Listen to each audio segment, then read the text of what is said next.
Hello বন্ধুরা, welcome to Riya's yummy world. আজকে আমি আপনাদের জন্য নিয়ে এসেছি পেঁয়াজ আলু পোস্তর একটা অসাধারণ সুন্দর রেসিপি।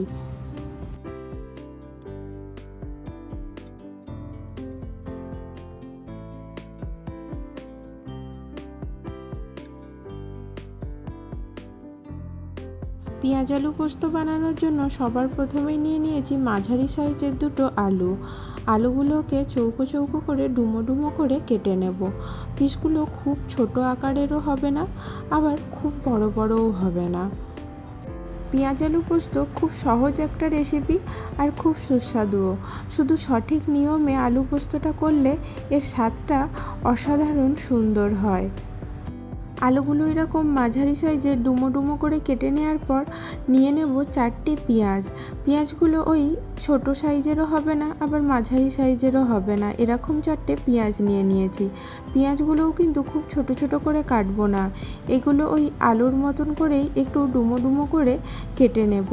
পেঁয়াজগুলো আলুর মতো করে ডুমো ডুমো করে কেটে নেওয়ার পর পেঁয়াজের পাপড়িগুলো একটু হালকা হালকা করে ছাড়িয়ে নেব।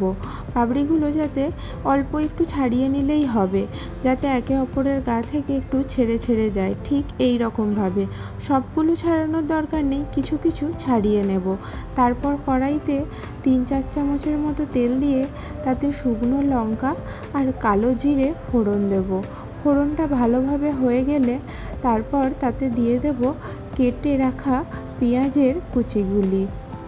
পেঁয়াজ কুচিগুলো দেওয়ার পর হালকাভাবে এটা একটু নেড়ে নেব। পেঁয়াজ কুচিগুলো তেলের সাথে নাড়বো ওই 1 থেকে 2 মিনিটের মতো। 2 মিনিট একটু হালকাভাবে নাড়াচাড়া করলেই পেঁয়াজগুলো হালকা হালকা ভাজা হয়ে যাবে। পেঁয়াজের গাগুলো হালকা একটু লালচে বাদামি রং ধারণ করলে তারপর তাতে দিয়ে দেবো কেটে রাখা আলুগুলো দিয়েও বেশ খানিকক্ষণ 3-4 মিনিটের মতো এপিট ওপিট করে ভালোভাবে নাড়িয়ে চাড়িয়ে ভাজা ভাজা করে নেব। খুব বেশি ভাজা নয়, একটু হালকা ওই বাদামি রঙের মতনই হবে ভাজা ভাজা, সেরকম অবস্থা পর্যন্ত আলুটা ভেজে নেব।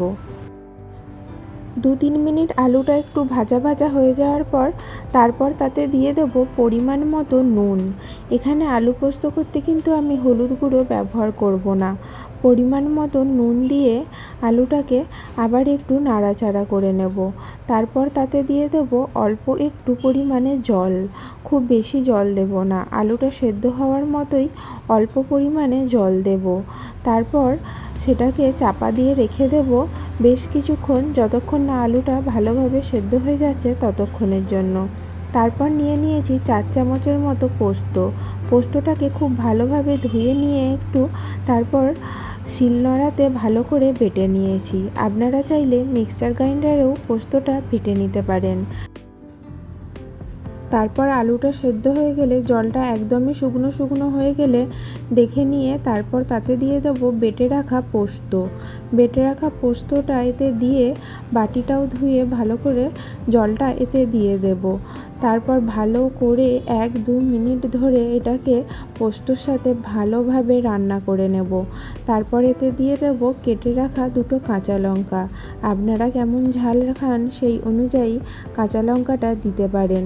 কেটে রাখা চেরা কাঁচা লঙ্কাগুলো দিয়ে তারপর এতে দিয়ে দেবো 1 টেবিল চামচের মতো সর্ষের তেল দিয়ে ভালো করে নাড়াচাড়া করে নিয়ে চাপা দিয়ে রেখে দেব গ্যাস ওভেনটা বন্ধ করে। আমাদের আলু পোস্ত একদমই রেডি। গরম গরম ভাতের সাথে এই পেঁয়াজ আলু পোস্ত আর 1 বাটি যদি ডাল থাকে তাহলে আর কি লাগে বলুন তো। দুপুরের খাবারটা একদমই জমে যাবে এই পেঁয়াজ আলু পোস্তের সাথে। আবার যদি এই রেসিপিটা আপনাদের ভালো লাগে সেটা অবশ্যই কমেন্টে জানাবেন, আর একটা লাইক আর শেয়ার অবশ্যই করে দেবেন। আর এর পরেও এরকম সুন্দর সুন্দর রেসিপি দেখার জন্য চ্যানেলটা অবশ্যই সাবস্ক্রাইব করে দেবেন। দেখা হচ্ছে এরপরে নতুন কোনো রেসিপি নিয়ে। টাটা।